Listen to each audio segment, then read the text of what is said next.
I didn't cry when they told me I had cancer. I just sat there, blinking, nodding. I think my brain was protecting me from hearing it all at once. The doctor's voice turned into soft static, like a radio fading down a hallway. Stage 3. Aggressive. Chemo immediately. Hair loss. Fertility impact. All of it, but no tears. My mom was the one crying, loudly, in the middle of the sterile white office. My dad rubbed her back like she was the one who'd just been handed the diagnosis, and my sister, of course, clung to Mom's arm, eyes darting, between us like she wasn't sure whose pain she was allowed to feel. I was 22, 2 weeks out of college.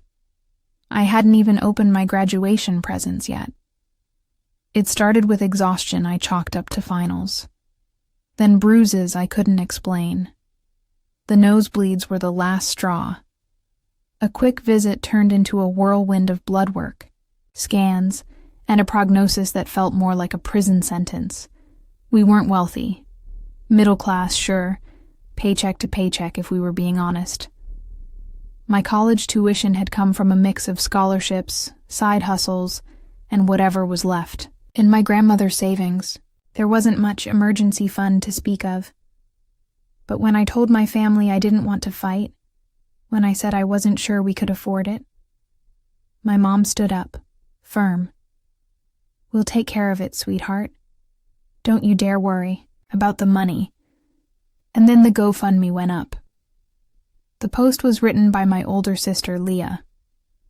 "Brave, beautiful," she called me.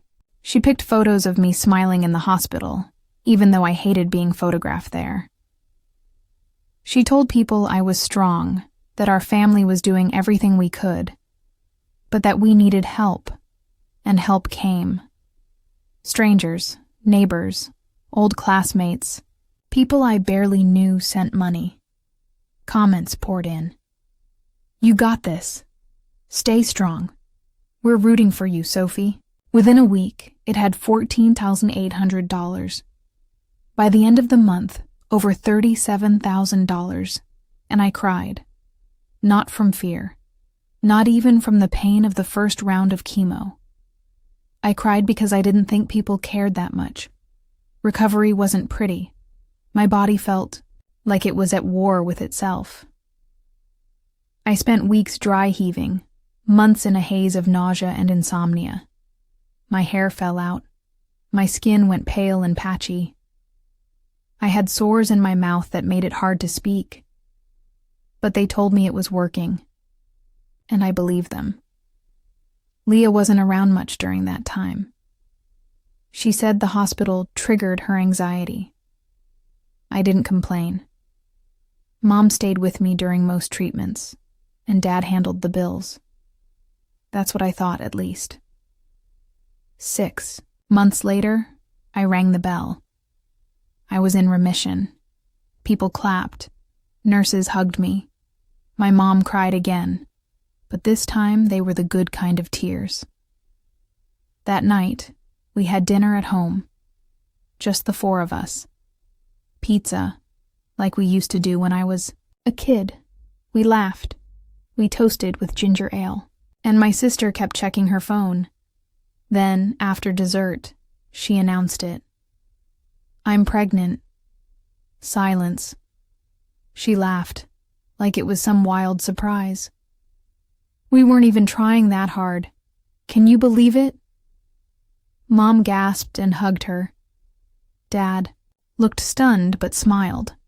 I blinked. "I thought you couldn't." Leah had spent years saying she had fertility issues. I remember crying with her after her second miscarriage. The failed IVF attempts, the stress, the tears, the appointments, the hormone shots. And now, she was suddenly pregnant? Something didn't add up, but I smiled, because I was supposed to be grateful, alive.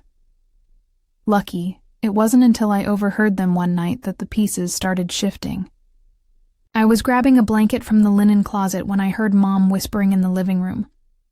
We had to use some of the fund. It wasn't all for the hospital anyway. Leah's voice followed. You said Sophie wouldn't ask questions. She barely remembers the worst of it. Mom sighed. She has her health. You deserve this too. Silence. Then Leah again.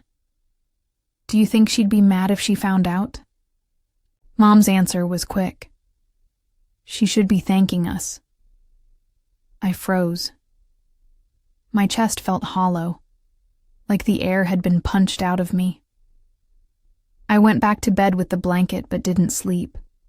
My mind replayed every word, every click of the GoFundMe page, every donor, every IV line. Every vomit-soaked night I told myself it was all worth it, because people believed in me. They didn't just use the fund, they repurposed my survival. The morning after I heard them whispering, I didn't say a word. I sat at the kitchen table with a bowl of cold oatmeal, pretending to scroll through my phone while Leah walked in, glowing. Not the pregnancy glow people talk about, but something smug and sweet and rehearsed. She rubbed her belly like it was a trophy. Did I wake you last night? She asked. Shook my head. Nope. She smiled, too fast. Good. Just talking to Mom about baby names. Lies tasted metallic in my mouth now. I used to believe everything she said. That's the thing about betrayal. It makes you remember every tiny red flag you ever ignored. I waited 3 days before I brought it up, not to them. I went straight to the hospital billing department. Hi, I'm just following up, I said. Voice light, casual, practiced. My name's Sophie Caldwell. I was treated here a few months ago. I just wanted to make sure all the invoices were paid. You know, post-treatment audit stuff. The woman behind the counter looked bored. Patient. ID, I gave it. She tapped, scanned. Her screen flickered. Yeah, you're good. Insurance covered about 40%, and the rest was paid in full. In full? Yep. Checks and card payments all logged. No outstanding balance. Do you have a total? I asked. She hesitated. I mean, I'm not supposed to. It's my treatment. I'm just trying to keep track of where everything went. More hesitation. But then she turned the screen slightly toward me. $18,492. That was it. That was all my cancer had cost them. Even if I counted the meds, the visits, the secondary bills, maybe $25,000 at most. But the fundraiser raised nearly $40,000. So where was the rest? Back home, I asked Mom carefully. Hey, do you remember how much we raised for the GoFundMe? She was chopping carrots. She didn't look up. I think around 35, or maybe 37. I thought it was more. She paused, then shrugged. Could have been. Why? No reason. She smiled again, the kind of smile parents give when they think they've dodged a bullet. I went back to my room and pulled up the fundraiser archive I'd saved as a PDF months ago. I counted. The total was $41,022.37. The updates were still there. Sophie just finished round 2.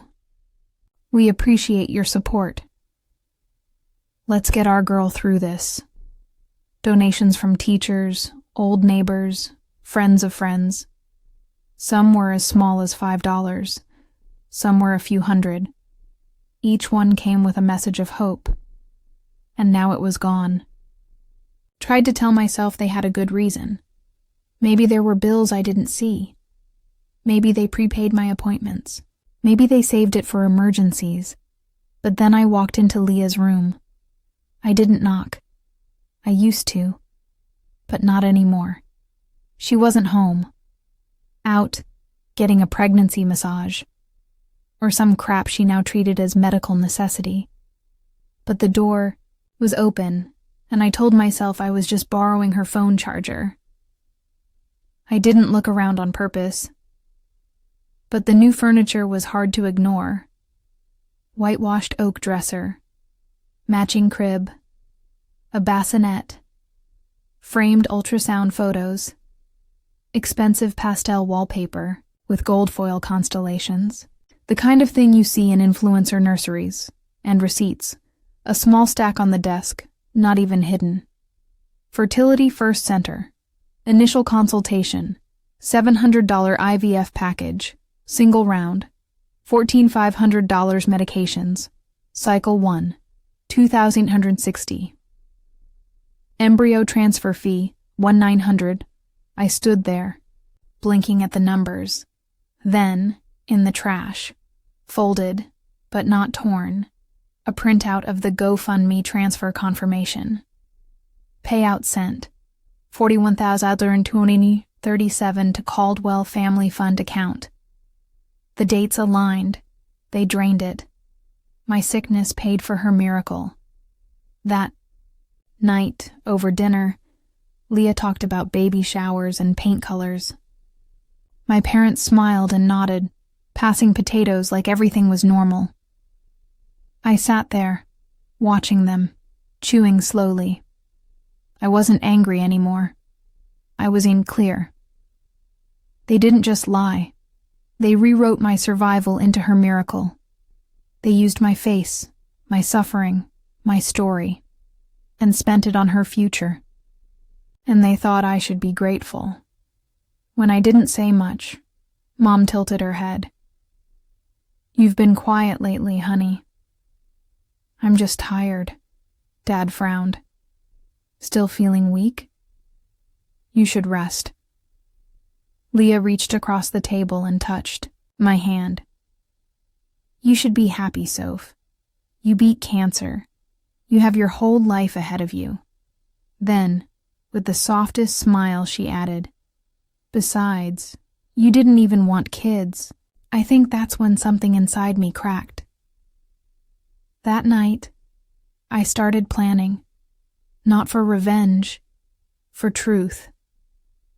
Because the worst part wasn't the money. It was how easy it had been for them to pretend my pain never mattered. And if they could forget everything I'd gone through, then it was time to remind them. I didn't confront them. That would have been too easy for them.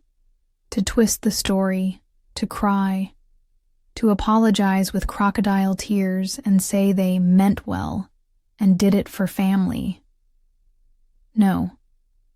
I wanted them to see themselves clearly, and to see me, not as the sick girl in the corner, but as the one who came back from hell and started keeping score.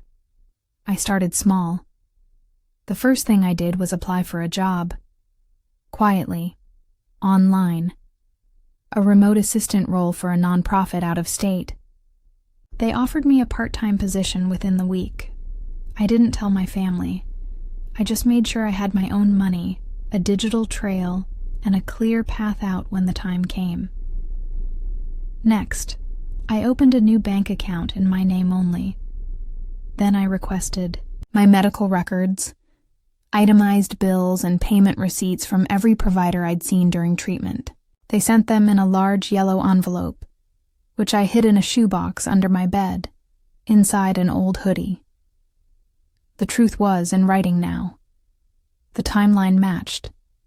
The hospital costs were less than $25,000.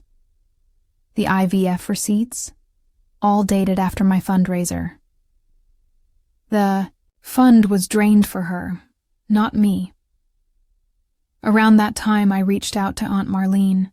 She was the one relative who'd always sent birthday cards, even when the rest of the family forgot. She'd donated $500 to the fundraiser, the biggest single donation. I hadn't spoken to her since I got sick. I didn't want her sympathy. But now, I needed her truth. I messaged her on Facebook. "Hey, Aunt Marlene. Hope you're well. Just Wondering, when you donated to my GoFundMe last year, did Leah ever mention what the money went toward? Her reply came an hour later. Of course, sweetheart. I told Leah I wanted to help cover your chemo. She said you were struggling and that every penny was going straight to your care. Why? I didn't answer right away. Instead, I screenshotted the message. Then I saved it with the others, building my quiet little archive of betrayal. At dinner one night, Dad asked if I wanted to help paint the baby's room. Leah smiled at me like I was some charity case who finally got invited to the big table. I was thinking lavender and cream, she said. It's gender neutral, but still cute, right? I nodded. Very cute. She looked so pleased with herself. And then I asked carefully, did you always want to be a mom? Her eyes lit up. Always. What about doing it ethically? Her smile faltered. What do you mean? Like, not lying to get there, not stealing someone else's future to build your own? Silence. Mom looked up from her plate. Sophie. I smiled, sweetly. Just a thought. I've been reading a lot. Leah's jaw twitched, but she didn't respond. I watched her knuckles whiten around her fork. Good. A few days later, I made my move. I created a new email account. Anonymous, clean, untraceable. Then I logged into the GoFundMe page, which I still had access to as the beneficiary, a detail they clearly forgot. There, under the page settings, I downloaded the donor list. Name after name. Dollar after dollar. All given in good faith. All diverted behind my back. I created a simple PDF, one page, titled, Where Your Money Went, a breakdown by the girl who was supposed to be saved. I included the GoFundMe total, the verified medical costs, the IVF invoices Leah's baby registry, publicly searchable, of course, a screenshot of the payout to the Caldwell Family Fund, and finally, a line at the bottom. If you donated thinking you were saving my life, I want you to know the truth. Thank you for caring about me, even when they didn't. Then I sent it out. To 20 people. The largest donors, starting with Aunt Marlene. That night I slept. For the first time in weeks, no nightmares, no twisted stomach, no dry-mouthed. Regret. In the morning, the explosion started. Marlene called my mom before 8 a.m. I heard it from my room. How dare you? You lied to me. Pregnancy? With her money? Mom stammered. Leah yelled in the background. Dad tried to take the phone. I heard someone knock over a chair. It was better than TV. I didn't come downstairs. I didn't have to. The house was imploding on its own. By afternoon, 3 other relatives had called. 2 old neighbors messaged me. Someone posted the PDF on Facebook. Leah took her account private. My mom deleted her page. But it was too late. The donors knew, and now everyone else would too. I wasn't done, but I wasn't rushing either. Because revenge, the kind that lasts, isn't loud. It's patient. It's quiet. It's surgical. And I was just getting started. The family brunch was Leah's idea. It'll be fun, she said with forced cheer, sipping from a smoothie thick enough to choke on. We haven't seen everyone since before everything. Everything. Funny, how she never said since your cancer out loud. Too real, too messy. She liked her lies clean and scented like lavender wipes. Mom jumped on the idea, of course. We'll host it here. Just something casual. Bagels, fruit. Keep it light. Keep it light, because nothing says light like pretending your daughter didn't siphon thousands meant for your other child's survival. By then, the storm online had calmed, but the damage was done. Several donors demanded refunds from the platform. Others commented not-so-subtle questions on Leah's posts. One even tagged her in a status. If I wanted to fund someone's IVF, I'd have donated to that instead. Gross. She deleted every trace of her baby shower registry within hours. But in this house? Silence. Mom barely spoke to me. Dad avoided eye contact. And Leah? She carried on like she hadn't committed fraud with a smile, touching her stomach like it was armor. The morning of the brunch, I wore a pale yellow dress. Not flashy, not mourning, just bright, like survival. I helped set up the backyard, folding chairs, paper plates, toothpicks and cut fruit, little pink lemonade jars with striped straws. It was all curated, soft, pastel, innocent. By noon, the house buzzed with voices. Aunt Marlene arrived early, wearing sunglasses she didn't take off. She hugged me first, tight. "You're stronger than all of them put together," she whispered in my ear. Then louder, "You look radiant, Sophie." Others followed. Cousins, second cousins, an uncle who always smelled like pipe tobacco, old neighbors. Most greeted Leah with polite congratulations and tight smiles. Some looked at me longer than necessary. They knew. At 1 p.m., when most of the plates were full and the air was thick with small talk, Leah stood up. A dramatic pause. "I just want to thank everyone for coming," she said, holding her belly like a tiny Oscar trophy. "This has been such a journey, and I'm so grateful for my family, especially my mom and dad, who have done everything for us." People clapped. Some muttered. "And," she added with a gleam in her eye, "to my little sister, Sophie." I looked up calmly. "You've been through so much," she said sweetly. "And you're still here. You're a warrior. And now we get to share a new beginning, a new chapter." I smiled. "That's so thoughtful."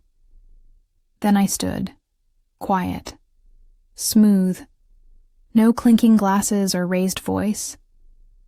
"I'm actually really glad you mentioned that, Leah, because I brought something for the occasion." Whispers. Heads turned. I reached into my purse and pulled out a single sheet of paper, a copy of the donor summary from the GoFundMe. On the back, the fertility invoices. Placed it gently on the dessert table, next to the cupcakes. For anyone still confused about where your donations went. Gasps. A few stifled laughs. Aunt Marlene didn't even pretend to hide her smile.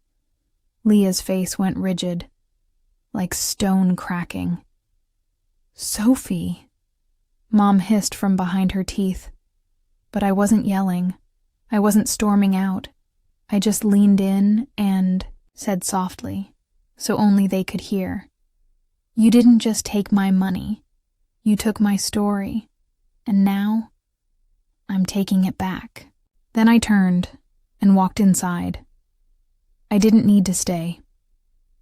The damage had been done, not by tantrums, but by truth. I sat on my bed and opened my laptop. Notifications were already coming in. My quiet little file had gone viral. Someone had posted it on Reddit. "My sister stole my cancer fund to pay for IVF. AMA. The brunch didn't last long after that. I heard voices raised. A slammed door. My dad telling someone to Leave if they can't be respectful in our house. They couldn't stop the bleeding now. And I wasn't done. I hadn't even begun to show them what survival really looked like. After the brunch, no one talked to me directly. Mom stormed past my door 3 times without knocking. Dad didn't say a word at dinner. He just sat at the table staring into his plate like it might explain how everything unraveled. Leah locked herself in her room and blasted piano music she never learned to play, but the internet talked plenty. By morning, my inbox was full. Some messages were furious. "You're so ungrateful. At least you survived. Family is family. How dare you air this online?" But most were something else entirely. My sister stole my student loan refund and said I owed her for raising me. My cancer fund got used to pay my brother's car loan. Thank you for saying what I never could. Dozens, then hundreds. The thread on Reddit blew up. People asked for receipts, and I gave them. Screenshots, records, payment logs. Nothing dramatized, just the truth. Raw and quiet and undeniable. The post hit 40K upvotes in 2 days. BuzzFeed reached out, then a podcast. I didn't say yes. Not yet. Because the next part wasn't about exposure. It was about reclamation. I started with the GoFundMe platform itself. I filed a formal report with their fraud department.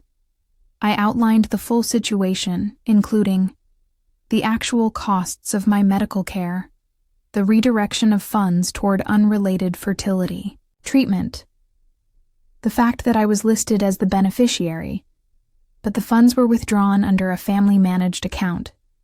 They responded in 36 hours. This appears to be a violation of our terms of service. We've escalated your case to our compliance team. We may freeze or claw back misused funds. Then came the donor outreach form. They were offering to notify every contributor and give them the option to request a partial refund. I checked the box that said yes. At home, tension dripped like a leaking faucet. Leah tried to play nice. Suddenly, sweet, baking muffins, asking if I needed anything from the store. I smiled back, but never answered. Mom became cold and tight-lipped, like I was the one who set fire to the living room instead of the one who pointed out the smoke. She stopped talking about the baby. She stopped calling me her miracle. Dad barely said anything to anyone. He just watched, like he wasn't sure whose side to be on. And I didn't help him decide. On day 5 after the brunch, the GoFundMe page was officially removed. It no longer existed. Gone from search, a black hole in their narrative. Leah was furious. She cornered me in the hallway, tears in her eyes, though not a single one fell. "You don't get it," she hissed. "You don't know what it's like to want something so badly and not have it." I stared at her. I wanted to live. She froze, and I kept going. And I had to earn that every single day while you played savior online and spent the money meant to keep me breathing. "It was Mom's idea," she whispered. "I didn't want to." "You printed the registry, Leah." Her lips quivered. I was desperate. So was I. For a second, I saw the cracks, her pride breaking, her justifications hanging in, the air like smoke. Then she turned and walked away. Later that night, I got a call from a number I didn't recognize. It was a journalist from a human interest magazine. She had read my post and asked if I would consider writing something firsthand. "I don't want to exploit you," she said gently. "But your voice matters. It could help people."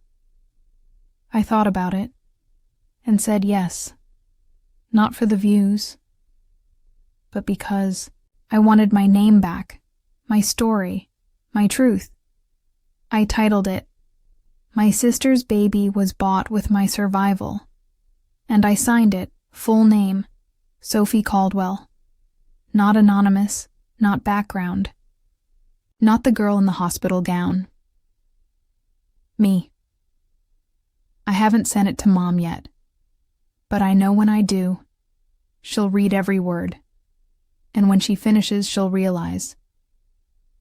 This wasn't revenge. This was restoration. The article dropped on a Tuesday. It wasn't front page, or flashy. It sat quietly under the Features tab of the magazine's online site, with a soft, unassuming headline. When survival becomes someone else's opportunity. One woman's story. By Sophie Caldwell. No rage. No blame. Just truth, laid bare in my words. From the diagnosis to the fundraiser, from the gratitude I forced myself to feel to the betrayal they insisted I ignore. The magazine didn't edit it much. They didn't need to. I wrote like I was bleeding the last of it out. And I think people felt that. It was shared 80,000 times in 2 days. I woke up to messages from strangers. Your words gave me chills. You made me feel less alone. I survived too. Thank you for surviving out loud. Even old friends I hadn't heard from in years reached out. And beneath every message was the same silent thread. They saw me. Not as a burden. Not as a passive miracle. But as a woman who endured something that should have broken her. And instead, rebuilt herself from the silence. My parents didn't say a word. Not when I passed them in the hall. Not when the local news mentioned my article. Not even when the doorbell rang and a reporter left a handwritten note. We'd love to interview you. Your voice matters. But I could feel the tension brewing. At night, I'd hear muffled arguing from the kitchen. Snippets. She's making us look. I told you this would come back. She's not a child anymore, Susan. My name wasn't mentioned. They still talked around me. Like I was a ghost haunting the house they'd made after burying the version of me they thought they could control. Leah didn't speak to me again. She deleted all her social media. I only found out through a mutual acquaintance that she'd moved in with her fiancé's parents, for space. Not because she wanted space from me, but because she couldn't face the fallout in her own reflection. The baby was due in 2 months. Didn't care about that. Not anymore. I started packing in quiet hours. I hadn't said anything yet, but I was leaving, not out of rage, not to prove a point, just because I could. Because I had savings now. A remote job. Because I wasn't stuck. Because they didn't get to keep me as a trophy of their guilt. I found a studio apartment 3 towns over. Small, bright, with a bay window and space for plants. First month's rent was already paid. I'd move in next week, but first I had one thing left to do. The night before I left, I cooked dinner. Nothing dramatic, just spaghetti, garlic bread, and the good wine Dad kept for holidays. I set the table. 4 plates, 4 forks. I lit a candle. When they came in, confused, I smiled. I'm moving out tomorrow, I said simply. Silence. Leah wasn't there. It was just the 3 of us. I've got a place. A job. It's small, but it's mine. Mom clenched her napkin. You're just leaving? I was never really here. Dad cleared his throat, tried to speak, then just nodded. Maybe he understood, maybe not, but I wasn't waiting for their permission. I took a bite of spaghetti and added, There's leftovers in the fridge. You don't have to pretend to miss me. No one said thank you. No one said sorry. And that was fine. Slept with the window open that night. The air felt different, like it finally belonged to me. I woke up early, dressed, packed the last of my things, loaded the car. As I stood in the driveway, keys in hand, Mom appeared at the door. She didn't wave. She didn't cry. Just watched. And for the first time, I didn't feel like I owed her a smile. I just nodded once. Then I left. I didn't look back. Not at the house. Not at the people inside it. Because survival wasn't just something I did in a hospital bed. It was the choice to live on my terms. Finally, completely freely. My new apartment smelled like paint and possibility. The windows were streaked with light. Dust floated lazily in golden patches of sun. It was quiet, almost too quiet, like a space that hadn't yet learned how to carry someone's story. Tissau. First night, I sat on the floor with a takeout container and no table, no TV. No one asking if I felt tired, no one asking anything. And it was perfect. Over the next week, I moved slowly. I bought a kettle, a bookshelf, a pale green rug. I planted a small snake plant in the corner and named it Marlene. Because Aunt Marlene had been the only one who watered me when no one else remembered how. I worked my remote job. I walked to the corner bakery every morning. I learned which hours the sun touched my bed, and I'd nap there, fully clothed, feeling like a cat finally out of its cage. And I didn't call them. Not once. I didn't owe them updates, or grace, or even curiosity. But then, one Sunday morning, the doorbell rang. I hadn't given my address to anyone in the family. The only people who knew where I lived were my boss, Aunt Marlene, and my leasing agent. So when I peeked through the peephole and saw her as my mother, I didn't open the door. I waited. She rang again, then knocked, then finally spoke, voice muffled by the wood. "Sophie, I know you're in there." I still didn't open. "Please," she said, after a long pause. "I just need a few minutes. That's all." Against my better judgment, I cracked the door open, but I didn't invite her in. She looked older, somehow grayer, like the silence had aged her more than my illness ever had. She was holding something. "I brought this," she said, lifting a small brown box. "It was in your closet. I thought you might want it." I glanced down. It was the old scrapbook I made in high school. Newspaper clippings, ticket stubs, photos. Things that once made up a girl who still believed her family would protect her. I didn't reach for it. She held it out for a moment longer, then finally set it on the floor, beside the threshold. "I read the article," she said after a beat. "All of it." I waited. She shifted her weight, eyes flicking toward the rug inside like she wanted to comment on it but knew she'd lost the right. "I didn't know it would cost you like that.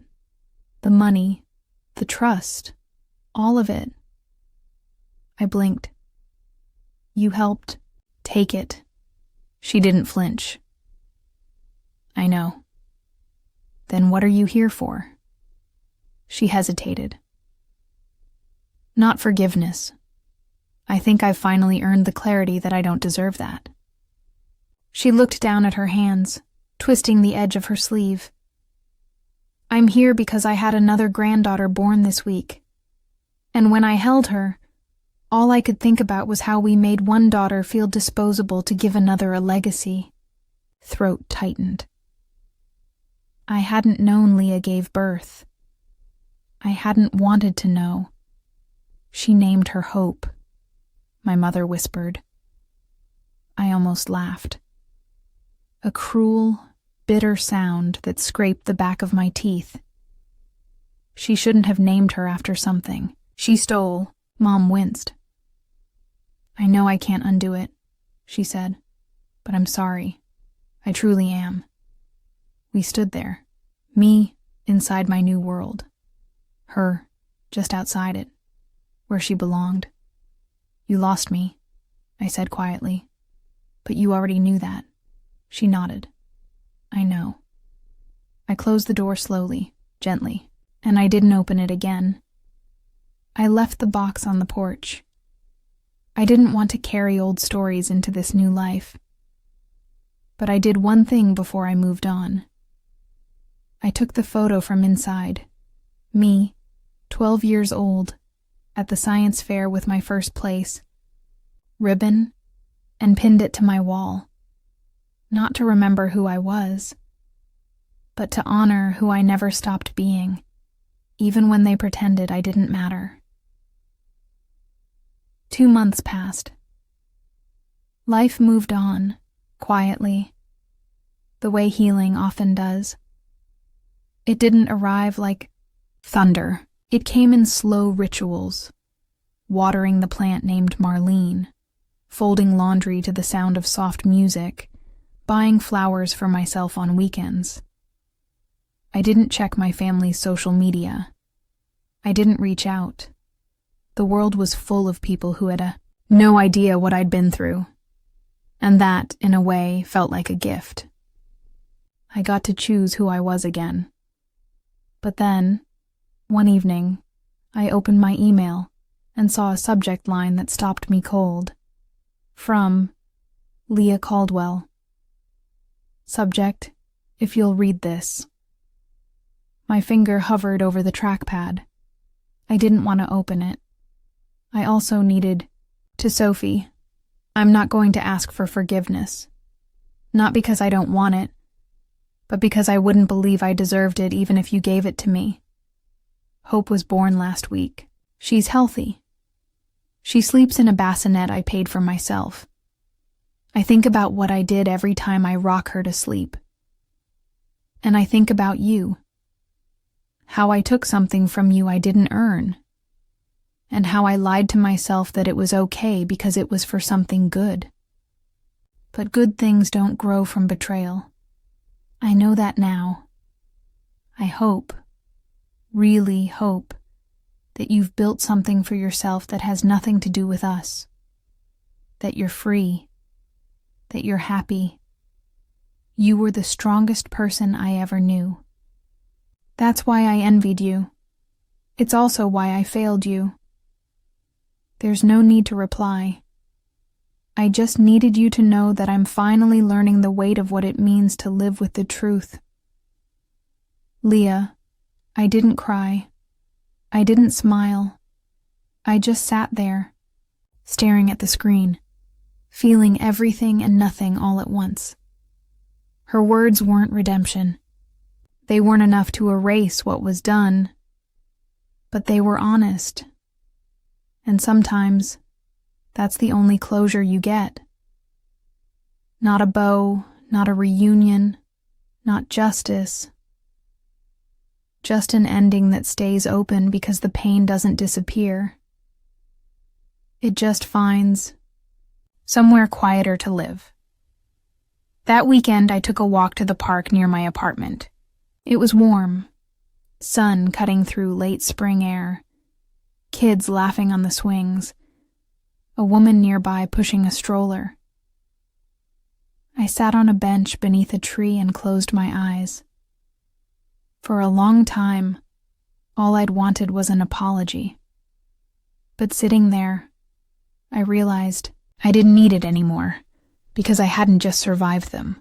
I'd outgrown them. Back home, I lit a candle, opened my laptop, and started writing something new. Not about Leah, not about cancer, not even about betrayal. Something about starting over, something about choosing yourself. Because for the first time in my life, I wasn't writing to be heard. I was writing because I could.